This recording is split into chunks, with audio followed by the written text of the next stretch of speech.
Hello guys, good morning, welcome back to my channel. Thank you so much for joining me. Thank you so much for being here. I really appreciate you. Do not forget to subscribe and join the community. Umseleku should really stop dragging uMacele kwiingxaki zakhe. Siyambona utata uMseleku uhleli noMakhwela, uthi utata uMseleku uMakhwela uyambalisela uba abafazi bakhe ababini bayamdelela. Uthi uMangwabe noMakhumalo ngaba babamdelelayo. Uthe xa iphuma eMzumbe ehamba naye uSamke. uSamke ehlele eback seat noMatt wadibana noMangwabe esiya eMzumbe. Wabe engakhange atsho ke kuba uzaya eMzumbe uMangwabe, so yaba yisurprise loba badibane naye. Uthi waye wamlwisa ke uMangwabe esombona Galavanta eMzumbe. Yenzeka phambi kwakhe ke uSamke. Hey, kanti uSamke uyaya eMzumbe ngosixifa uba akayi. Izinto sizazi one by one. Ike wabe seyifowunelwa nguMakhumalo emveni koko caba uye wa-updatewa nguMangwabe uba waqhubisa eMzumbe. So wamfowunela wamvidiyo call uMakhumalo naye wathetha awakhe amagama, wabe ethetha emngxolisa naye. So utata uMseleku ngoku uthi ufuna uyoxela kuMacele uba bamgezele. My question is, uyoxela kuMacele as uMacele ngumama khe le nto uyoxela kuye? Ayixelele uMacele uba bamgezele, uthi uMacele makenze ntoni ngaloo nto leyo? Fanele yena athini, alwe iimpi zakhe? That is totally not fair. uMacele yena fanele abe kwi-firing line azondwe ngamakhosikazi wakhe ngeendaba zakhe and yena abe soyika ngapha uba face yuza mose xa kunjalo.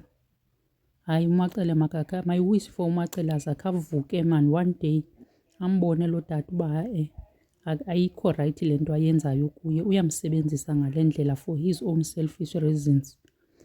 Onke amakhosikazi fanele yena amzonde uMacele and then lo yena uthathe umfazi angazondwa yena, kuzondwa uMacele.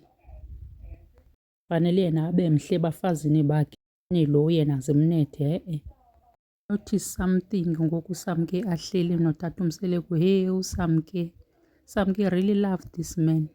Uyablasha mani xa ethetha. My man, my man, my man. Kuyafike utata uMseleku ngeli langa kuyakhwitsha phandle. uSamke uthi ufuna ukukhadlisha, uphatha kuthi ufuna uyonqenqa. Ndiyambona uba ikhona le nto azama ukuyitsho, into nakhe utamkhulu akangeni egiyeni. Uthi sirayithi ngoku sihleli kanje sikhozi. Kule lokhwe ayinxibileyo ukhulelwe, sendabona ngathi ukhulelwe kodwa uye watsho kwidayari yakhe uba akakhulelwanga. Utata uMseleku mhle mana, mhle ngathi yimemedi. Hayi uyakwazi utshama uMseleku.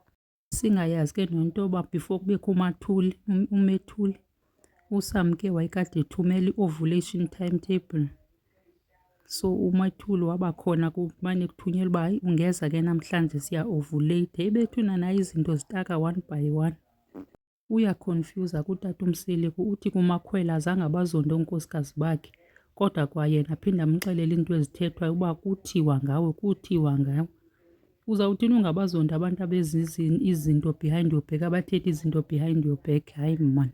Andiyazi ke le kaMangwabe, sibone uMangwabe ephuma nosista wakhe beyogobhoza nje beziphumela besiya kwirestaurant.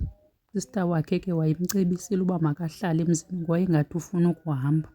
Ngoku uzomkhalazela futhi uba ngoku wawuthe mandihlale emzini akukho mnandi. Uthi uyazisola ngala advice wayeyithathile kasista wakhe uba makahlale emzini. Ndixaka ke le nto yakhe yofuna uhamba ahlale ikhwaza kodwa angayenzi. Xa ufuna nyhani uhamba emzini awumane usothusela ngenyoka efileyo, upakisha ibhegi zakho uphume kanje uhambe. Usithi ndiyahamba, ndizawuhamba ugqiba uhlala. Umayeni, jonga uMayeni zange axelele mntu uba ehamba, wasuka wapakisha iibhegi zakhe uMayeni wazihambela waya eshabini. Akazange amane esithi ndizawuhamba, ndifuna uhamba ekhangela abantu uba mabamnqande, ogqiba ngoku uphinde ukhalazela kwabo bantu bamnqandileyo. Uba nje benandinqandile ke ngoku andihlelanga kakuhle, kuyabheda. Kanti ucebisa umntu kunjani na bethu? Uzodlala uMangwabe ke kule sizini asizuphinde sivale ngalaa nto yakhe ebesithi yena uyahamba. Uba ufuna uhamba makapakishe ahambe, angalinge abe asivalise isizini ngokuhamba kwakhe okungazukude kuhambe. and ngapha usamile uthi yena soze amamkele usamke kuba kaloku kwakuthiwa kuzuthathwa mfazi emveni kwakhe. Usame kuloo nto leyo uba akasoze amamkele noba angathini. Ngapha utata uMseleka uthi usamke makazale. Yeyi uzawuzalela kowenu untombazana, amathuba wokuba ngumfazi wakwaMseleka amfiliba mancinci kakhulu. Amathuba woba uphelele phaa xa besathetha ezi zinto oomangwabe. And into endiyinothisayo, abantu abangamfuniyo kakhulu usamke ngumangwabe nomakhumalo. UMayeni yena akathethi kakhulu, akho nto ininzi ingako ayithethayo ngosamke. So icala lakhe andikho sure nje ngalo uba uthini yena. Linde i-last episode ke namhlanje ikhombisa ngathi kuzawusuba, izawuba shushu. Emveni koko isizini iyaphela, sawukhe sihlale silinde umhlawumbi kunyaka ozayo baphinde babuye abantu bakwaMseleka. Thank you so much for watching. Do not forget to subscribe. Let me leave it here for today. See you again next time. Thank you. Bye-bye.